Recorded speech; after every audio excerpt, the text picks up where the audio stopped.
அதுக்கு இன்னொரு உதாரணமும் இருக்கிறது. அவமானங்களை எல்லாம் யார் ஒருவர் வெகுமானங்களாக எடுத்துக்கொள்கிறார்களோ அவர்கள் தான் வாழ்க்கையில ஜெயிக்கிறார்கள்.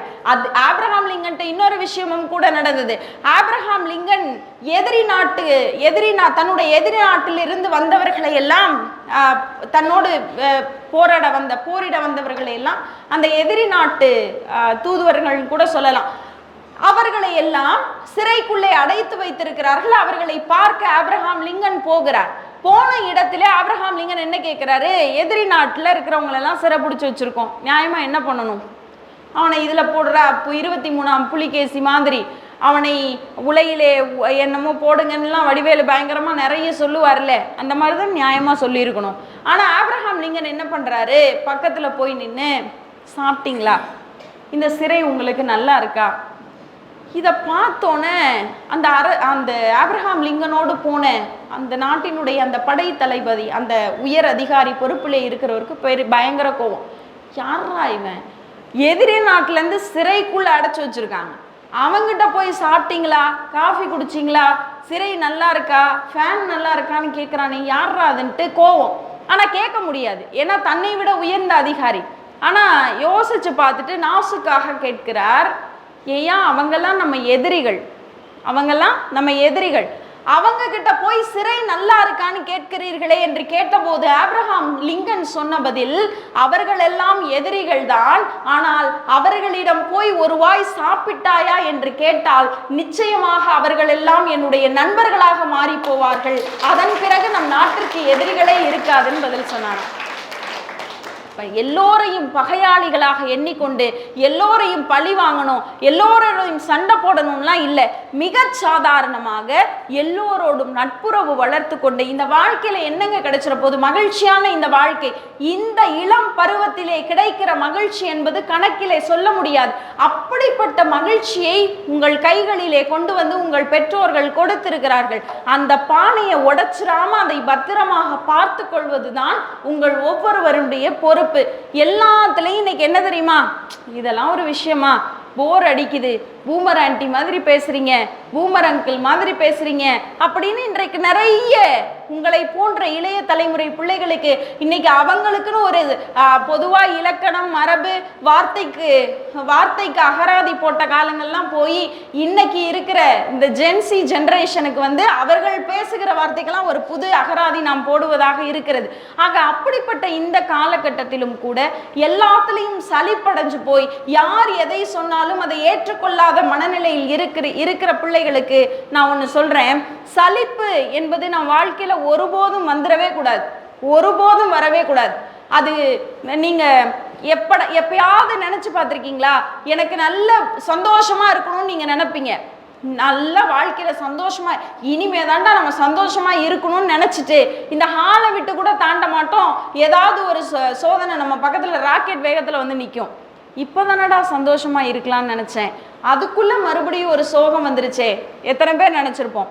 அப்ப நான் உங்களுக்கு இப்படி ஒரு சூத்திரம் சொல்லி கொடுத்து விட்டு போகிறேன், எப்போதெல்லாம் நீங்கள் பலமாக இருக்க வேண்டும் என்று நினைக்கிறீர்களோ அப்போதுதான் உங்களுக்கு சோதனைகள் மிக அதிகமாக வருகிறது என்றால் அதை நினைத்து சந்தோஷம் கொள்ளுங்கள். ஏனென்றால் நீங்கள் ஆசைப்பட்டது பலமாக இருக்க வேண்டும் என்று, அந்த பலத்தை கொடுப்பதே இந்த சோதனைகள் தான். அதுபோல எப்போதெல்லாம் நீங்கள் அறிவை பெற வேண்டும் என்று ஆசைப்படுகிறீர்களோ அப்போதெல்லாம் உங்கள் முன்னே ஒரு சவால்கள் வந்து முன்னே நிற்கும். இந்த சவால்களை சந்தோஷமாக ஏற்றுக்கொள்ளுங்கள். ஏனென்றால் சவால்களை சந்தோஷமாக ஏற்றுக்கொள்கிற போதுதான் அந்த சவால்களிலிருந்து தப்பிப்பதற்கான அறிவு கிடைக்கிறது என்றால் அறிவை பெறுவதற்கு இந்த சவால் தான் முதல் காரணம் என்பதை மனதார ஏற்றுக்கொள்ளுங்கள். எப்போதெல்லாம் நீங்கள் வீரமாக இருக்க வேண்டும் என்று நினைக்கிறீர்களோ அப்போதெல்லாம் உங்களோடு வந்து ஒரு பயம் தொற்றிக்கொள்கிறது என்றால் அந்த பயத்திலிருந்து வெளியே வருவதற்கான பாடம் தான் இந்த வீரம் என்பதை நினைவில் கொள்ளுங்கள். ஆக எந்த இடத்திலெல்லாம் நமக்கு நெகட்டிவ் வருதோ அந்த இடத்திலெல்லாம் அந்த நெகட்டிவை சந்தோஷமாக ஏற்றுக்கொண்டு இடுக்கண் வருங்கால் நகுகன்னு சொன்னார்ல, அந்த மாதிரி சந்தோஷமாக ஏற்றுக்கொண்டு அதிலிருந்து வெளியே வருகிற போதுதான் நமக்கு ஒரு மகிழ்ச்சியான மனப்பான்மை கிடைக்கும். அப்படிப்பட்ட ஒரு நல்ல மனப்பான்மையோடு நேர்மறை எண்ணங்களோடு நீங்கள் எல்லோரும் பயணிக்க வேண்டும். அதுதான் இந்த கல்லூரி வாழ்க்கை. முக்கியமான ஒன்று. சரி, இதெல்லாம் நான் சொல்லிட்டேன். உங்களுக்கு தன்னம்பிக்கை இருக்கணும், உங்களுக்கு என்ன சொல்றது, போராட்ட குணம் இருக்கணும், நேர்மறை எண்ணங்கள் இருக்கணும், இதெல்லாம் இருந்துருச்சு. ஆனால் இன்னைக்கு எது இல்லை தெரியுமா? எது இல்லை? எனக்கு பெரிய ஆள் ஆகணும்னு ஆசை, ஆனால் நான் உழைக்க தயாராக இல்லை. இல்லை, நம்ம எல்லாருக்கும் தூங்கணும், நல்லா ஜாலியாக ஃபோன் பார்க்கணும். ஒரு நாள் ஒரு ராக்கெட் பறந்து போய்கிட்டு இருந்துச்சு. இந்த ராக்கெட்டை பார்த்துட்டு இந்த பக்கத்தில் பறந்துக்கிட்டு இருந்த ஃப்ளைட் என்ன பண்ணுச்சு, நீ எதுக்கு எப்போ பார்த்தாலும் காலில் சுடு தண்ணியை ஊற்றுன மாதிரி இவ்வளோ ஃபாஸ்ட்டாக எடுத்தோன்னு அப்படி பற்ற வச்சோன்னா போறியேன்னு கேட்டுச்சு. அதுக்கு இந்த ராக்கெட் ரொம்ப அழகாக பதில் சொல்லிச்சான், உன் வாளுக்கு பின்னாடி யாராவது ஒருத்தர் தீயை வச்சு விட்டா தெரியும் நீ எவ்வளோ வேகமாக ஓடுறேன்னு அப்படின்னு இந்த ராக்கெட் சொல்லிச்சான். அப்போ இந்த தீ என்பது இன்றைக்கு உங்களை பொறுத்த வரைக்கும் உங்கள் ஆசிரியர்கள் உங்களை எந்த அளவிற்கு விரட்டுகிறார்களோ அந்த அளவிற்கு நீங்கள் வேகமாக உயரமாக போகிறீர்கள் என்ற அர்த்தம். ஆசிரியர்களை கையிலே கொண்டு உழைப்பை கடினமாக எடுத்துக்கொண்டு, கடின உழைப்பு இருந்துருச்சுன்னு வைங்களேன், எல்லாம் நம்மால் சாத்தியமாக முடியும். என்னால முடியாதா அப்படின்னா இந்த வேலையை இன்னைக்கு செய்து முடிக்கணும், இந்த வேலையை செய்து முடிப்பது முன்னால் நிற்கிறது, ஆனா எனக்கு தூக்கம் வருது. இந்த ரெண்டுல எது ஜெயிக்க போகிறது? உங்களுடைய வேலை ஜெயித்தால் நீங்கள் சாதனையாளர், ஒருவேளை உங்கள் தூக்கம் ஜெயித்தால் நீங்கள் பின்னா வந்துடுவீங்க. அப்ப எதை ஜெயிக்க வைக்க வேண்டும் என்பது உங்களுடைய மனதிற்குள்ளே தான் இருக்கிறது. இதெல்லாம் இருக்கு சார், எனக்கு உழைப்பு இருக்கு, தன்னம்பிக்கை இருக்கு, விடாமுயற்சி இருக்கு, மனதைரியம் இருக்கு, பாசிட்டிவிட்டி இருக்கு, எல்லாம் இருக்கு. ஆனால் எல்லாம் இருந்தும் ஒரே ஒரு விஷயம் இல்லைன்னு வச்சுக்கோங்களேன், அந்த ஒரு விஷயம் மட்டும் இல்லைன்னா நான் வாழ்க்கையில தோத்துருவோம். அது என்ன விஷயம்? அதுதான் ஒழுக்கம். இன்றைக்கு இருக்கிற சூழலில் இந்த ஒழுக்கம் என்பது ஒரு மிகப்பெரிய கேள்விக்குறியாக வந்து நிற்கிறது. சுவாமி விவேகானந்தரை நாம் ஏன் இன்னைக்கும் பெரிய ஆன்மீக குருவாக நாம் நினைக்கிறோம் என்றால், விவேகானந்தர் காட்டிய பாதை எப்படி? நீங்க யோசிச்சு பாருங்களேன். இன்னைக்கும் விவேகானந்தரை பத்தி சொன்னா எல்லாரும் என்ன சொல்றோம்? விவேகானந்தர் சிகாகோல போய் பேசினதுதான் நாம் இன்றைக்கு வரைக்கும் பெருமையாக சொல்லுகிறோம். அப்படின்னா என்ன பேசினாரு? எல்லாரும் லேடிஸ் அண்ட் ஜென்டில்மேன் பேசினப்ப விவேகானந்தர் மட்டும்தான் சகோதர சகோதரிகளேன்னு பேசினார். இது எல்லா இடங்களிலும் எல்லோரும் பேசுவதுதான். ஆனால் ஏன் விவேகானந்தரை தூக்கி பிடிக்கிறோம் என்றால், ஒரு இளைய வயதிலே இருக்கிற ஒரு இளைஞனிடம் போய் ஒரு பெண் காதல் வயப்பட்டு, உங்களை நான் திருமணம் செய்து கொள்ள வேண்டும், உங்களால் நான் தாயாக வேண்டும்னு விவேகானந்தரிடம் போய் கேட்கிறாள். இன்னைக்கு இருக்கிற பசங்களா தான் என்ன பண்ணிருப்போம்? கரெக்ட் பண்ணி கூட்டிட்டு போய் கல்யாணம் பண்ணியிருப்போம் இல்லை? அதுவும் 90 கிட்ஸுக்கெல்லாம் இன்னைக்கு கல்யாணமே ஆகாத சூழ்நிலையில 2K கிட்ஸ் 60ஆம் கல்யாணம் வரைக்கும் ரெடி ஆகி ஆரம்பிச்சிட்டாங்க. இன்னைக்கு அந்த மாதிரியான ஒரு காலகட்டம் போய்கொண்டு இருக்கிறது. இப்போ இருக்கிற சூழ்நிலையில இங்க இருக்க அந்த தம்பிக்கிட்ட வந்து ஒரு பெண், உங்களால் நான் தாயாக வேண்டும், என்னை திருமணம் செய்து கொள்கிறீர்களான்னு கேட்டா என்ன பண்ணுவோம்? என்ன பண்ணுவோம்? சந்தோஷமா இல்லை, சே நாம் கிடைச்சதா ஒரு டயலாக் சொல்ற மாதிரி, நான் ஆசைப்பட்டது கிடைக்கலனாலும் கிடைச்சதை நான் ஆசையோட ஏத்துக்கிட்டு போயிடுவான் இன்னைக்கு இருக்கிற பையனா இருந்தா. ஆனால் விவேகானந்தர் என்ன சொல்றாரு? உங்களால் நான் தாயாக வேண்டும் என்று சொன்னவுடன் அந்த பெண்ணினுடைய காலிலே விழுந்து வணங்கி, அம்மா தாயை என்னை விட்டுருலாம் கெஞ்சல, அவர் என்ன சொன்னாரு? அந்த பெண்ணினுடைய காலிலே விழுந்து வணங்கி, என்னால் நீங்கள் தாயாக வேண்டும் என்று ஆசைப்பட்டீர்கள், நான் உங்கள் காலிலே விழுந்து வணங்குகிறேன், என்னை உங்கள் மகனாக ஏற்றுக்கொள்ளுங்கள், என்னால் நீங்கள் தாயாக விடுவீர்கள் சொன்னார்.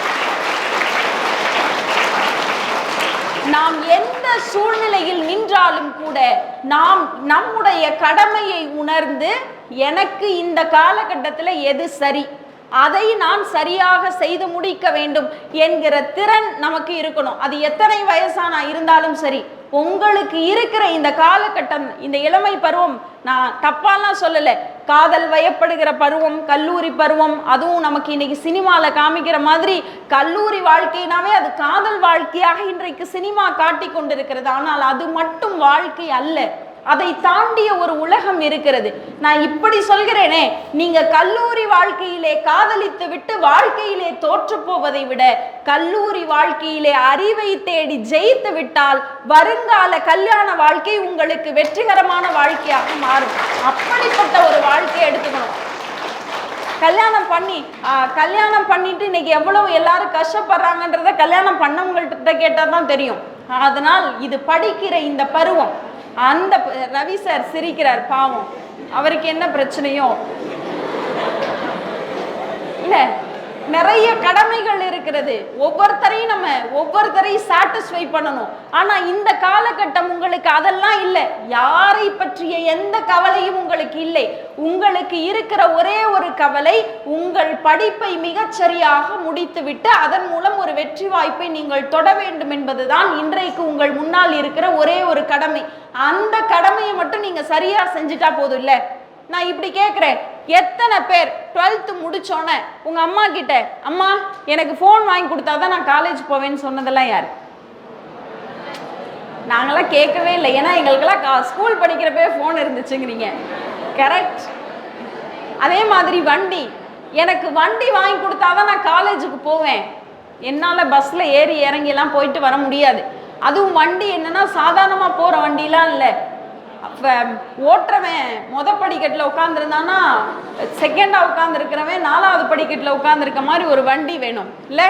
இன்னைக்கு எதெல்லாம் ஆபத்துகளோ அதையெல்லாம் ஆசையாக வாங்கி கொள்கிற பிள்ளைகளே, உங்க பெற்றோர்களிடம் எதையோ கேட்டு அவர்களை பாடாப்படுத்தி அவங்க ஏதோ ஒரு சூழ்நிலையில் சரி போ அப்படின்னு வாங்கி கொடுத்து விடுகிறார்கள். ஏன் இதை நான் சொல்றேன்னா, நீங்க ஏதோ ஒரு சாதாரண விஷயத்தை கேட்டா கூட அதை பார்த்து உங்க அம்மா அப்பா ஒன்றும் இல்லை, வண்டியில் அவன் ஃபாஸ்டா போவான்னு தெரியும், வண்டி வாங்கி கொடுக்கறது தப்புன்னு உங்க அம்மா அப்பாவுக்கு தெரியும். ஆனாலும் கூட என் புள்ள ஆசைப்பட்டுச்சுல்ல, சரி வாங்கி கொடுப்போன்னு வாங்கி கொடுக்குற பெற்றோர், இந்தடா காசு 1 லட்சம் வச்சுக்கோ, போய் வாங்கிட்டு வந்துடு நான் சொல்ல போறாங்க?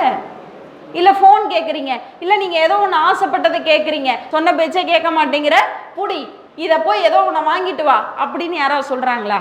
இல்லை.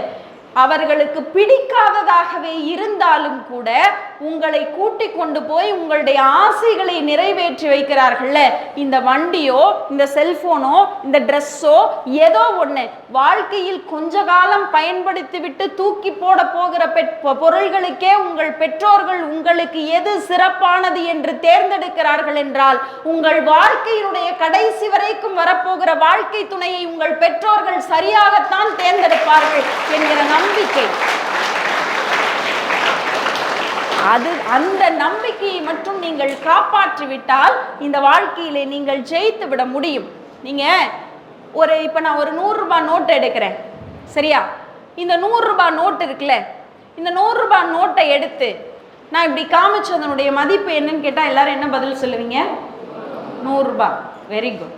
அடுத்து இப்ப அதே 100 ரூபாயை எடுத்து நான் கொஞ்சம் கையில கசக்கிட்டு அதனுடைய மதிப்பு என்னன்னு கேட்குறேன்.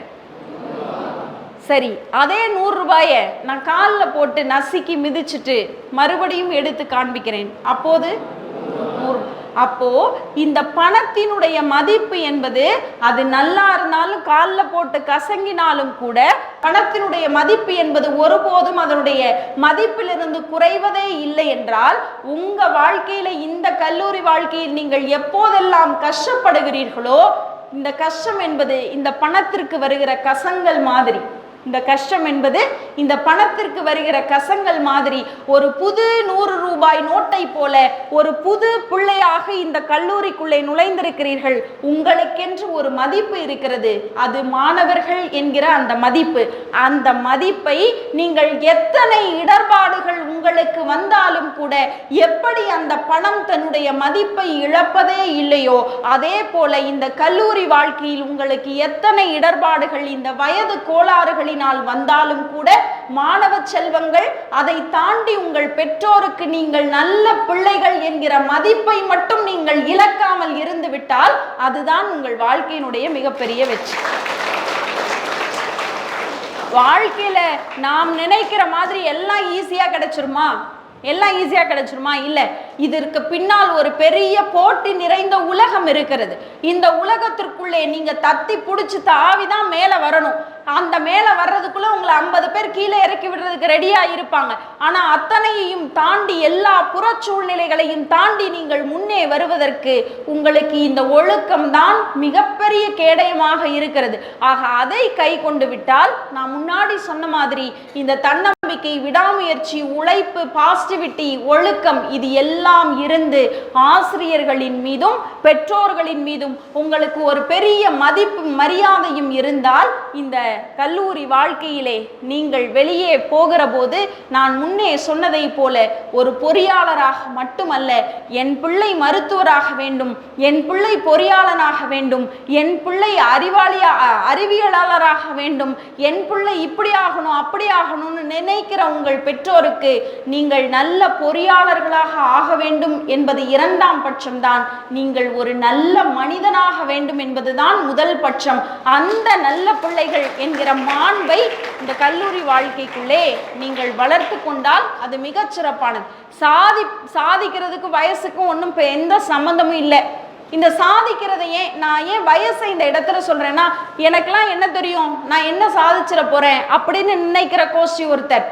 50 வயசு ஆயிடுச்சு, இனிமே நம்ம என்ன சாதிக்க போறோம்னு நினைக்கிறவர்கள் ஒருத்தர். ஆனா நாம் சாதிப்பதற்கு நம்முடைய வயது என்பது ஒரு மிகப்பெரிய தடையே இல்லை. அதுக்கு ஒரு எக்ஸாம்பிள் சொல்றேன். ஒரு அமெரிக்கன் சிட்டி, இது உண்மையான கதையும் கூட சொல்ல முடியாது, நிஜ வாழ்க்கை. அமெரிக்கால ஒரு முதியவர் இருக்கிறார். அந்த முதியவருடைய நிறைவு பகுதி 50-60 வயசு ஆயிடுச்சு. அவருக்கு பிள்ளைகள்லாம் இருக்கிறார்கள். ஆனா அந்த பிள்ளைகளோடு போய் அவர்களுடைய பணத்திலே சாப்பிட்டு வாழ்றதுக்கு அவருக்கு பிடிக்கல. இவர் என்ன பண்றாரு, ரொம்ப கஷ்டமான ஒரு சூழ்நிலை. அவர் கையில ஒரு $1 $2 பணம் இருக்கிறதே பெரிய விஷயமாக இருக்கிறது. இப்ப இவர் என்ன பண்ணலாம்னு நினைக்கிறார். அப்ப அவருக்கு ஒரு ஞானோதயம் வருகிறது. தனியா பிஸ்னஸ் ஸ்டார்ட் பண்ணலாம். எத்தனை வயசுல? 60 வயசுல தனியா பிஸ்னஸ் ஸ்டார்ட் பண்ணலாம். ஆனா அவர் கையிலே எந்த விதமான பணமும் இல்லை, ஒத்த பைசா இல்லை. ஆனா பிஸ்னஸ் ஸ்டார்ட் பண்ணலான்ற ஒரு மைண்ட் செட் வந்துருச்சு.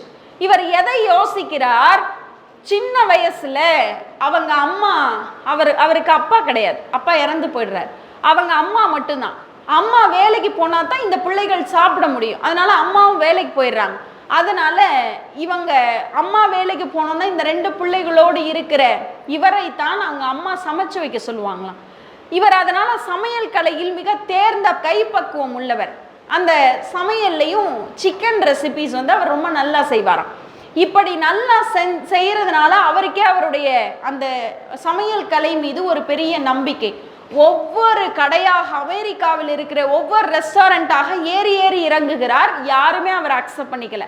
ஆனா ஒரே ஒரு மனிதர் மட்டும், சரி ஓகே உங்களோட பண்ணுங்க அப்படின்னு பீட் ஹார்மன் அப்படிங்கிறவர் தான் அவருக்கான வாய்ப்பை கொடுக்கிறார்.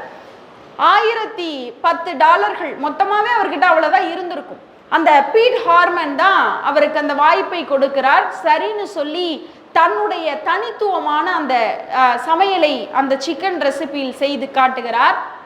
அந்த நிறுவனத்தினுடைய ஆண்டு வருமானத்தை கணக்கு செய்கிற போது அப்போதுதான் தெரிய வருகிறது, அந்த ஹோட்டல் மிக அதிகமாக விற்று தீர்ந்தது.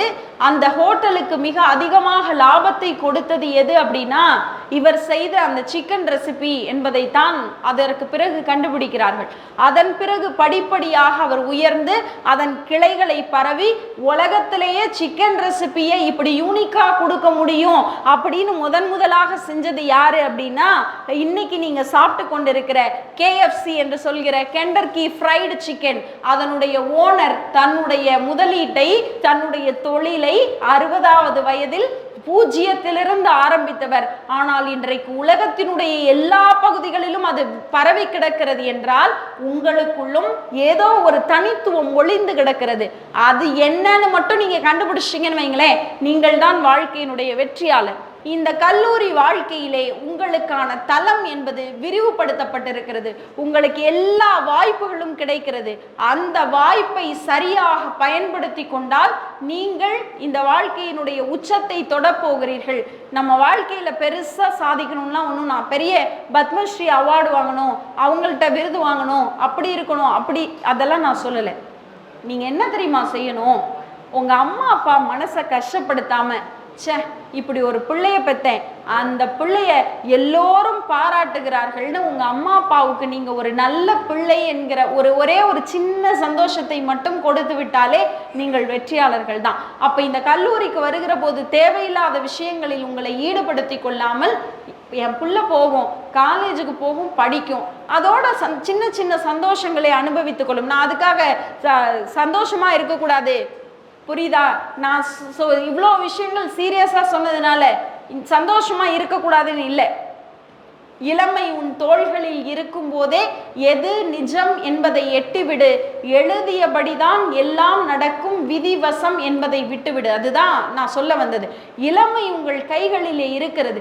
இந்த இளமை பருவத்திலே உங்களுக்கான கல்வியை வைத்து கொண்டு அதோடு சேர்ந்து இந்த நட்பு இருக்குல்ல, இந்த கல்லூரி காலத்தில் கிடைக்கிற இந்த நட்பு, இதுதான் உங்கள் வாழ்க்கை வரைக்கும் தொடரப்போகிற நட்பு.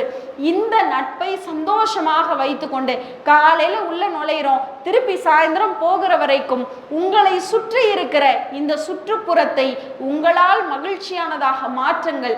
என் ஃப்ரெண்டுக்கு என்னால ஒரு பிரச்சனை வந்துடக்கூடாது, அவனை பிரின்சிபல் கூப்பிட்டா, நான் தப்பு செஞ்சு என்ன பிரின்சிபல் கூப்பிட்டா யாரா அவன் ஃப்ரெண்டு அப்படின்னு என்னையும் கூப்பிட வச்சிடக்கூடாது. உங்க நண்பனுக்கு செய்கிற மிகப்பெரிய உதவி அதுவாகத்தான் இருக்கும். அதை மட்டும் நீங்க செஞ்சுட்டு சந்தோஷமாக இந்த கல்லூரி பருவத்திலே நல்ல மகிழ்ச்சியாக இருந்துவிட்டு உங்களுடைய கல்வியை கைகொண்டு நீங்கள் இன்னும் மிகப்பெரிய உயரங்களை எல்லாம் அடைய வேண்டும். அதற்காக நான் அந்த எல்லாம் வல்ல இறைவனை பிரார்த்தித்து இந்த கல்லூரியினுடைய முதல் ஆண்டிலே நீங்கள் அடியெடுத்து வைத்திருக்கிறீர்கள். இந்த முதல் ஆண்டில் தொடங்கிய உங்களுடைய தொடக்கம் முடிவு வரைக்கும் இதே சக்தியோடு, இதே புத்துணர்ச்சியோடு, இதே நேர்மறை எண்ணங்களோடு, இதே மகிழ்ச்சியோடு உங்களை நான் 4ஆம் வருட உங்களுடைய கான்வகேஷன் சொல்கிற போது அப்போதும் இதே சந்தோஷம் உங்கள் முகங்களிலே இருக்க வேண்டும். அப்படிப்பட்ட ஒரு முகமலர்ச்சியை எப்போதுமே கைகொள்ளுங்கள். இந்த வாழ்க்கையில் நமக்கு கிடைத்த இந்த சின்ன வாழ்க்கையை சந்தோஷமாக மகிழ்ச்சியாக அதை அனுபவித்து கொண்டாடுங்கள். வாழ்க்கை என்பது கொண்டாடுவதற்காகத்தான். வாழ்க்கை என்பது ஒரு பரிசு பெட்டகம், அதை திறந்து பார்த்து விடுங்கள். இந்த வாழ்க்கை முடிவதற்குள்ளாகவாவது அதை திறந்து பார்த்து அதில் இருக்கிறவற்றை எடுத்து அனுபவித்து அதன் மூலம் மகிழ்ச்சி அடைந்து நீங்கள் மட்டுமல்லாமல் மற்றவர் முகங்களிலும் அந்த மகிழ்ச்சியை ததும்ப விட வேண்டும் என்பதுதான் என்னுடைய நிறைவான ஒரு வார்த்தையாக இருக்கிறது என்று சொல்லி, உங்கள் தாய், உங்களுடைய தந்தை, உங்களுடைய ஆசிரியர்கள், இந்த மூவர் மனதையும் மகிழ்ச்சியானவர்களாக வைத்துக்கொண்டு நல்ல மாணவர்களாக, மிகச்சிறந்தவர்களாக உங்கள் எதிர்காலம் அமைய வேண்டும் என்று சொல்லி வாய்ப்பிற்கு நன்றி கூறி விடைபெறுகிறேன்.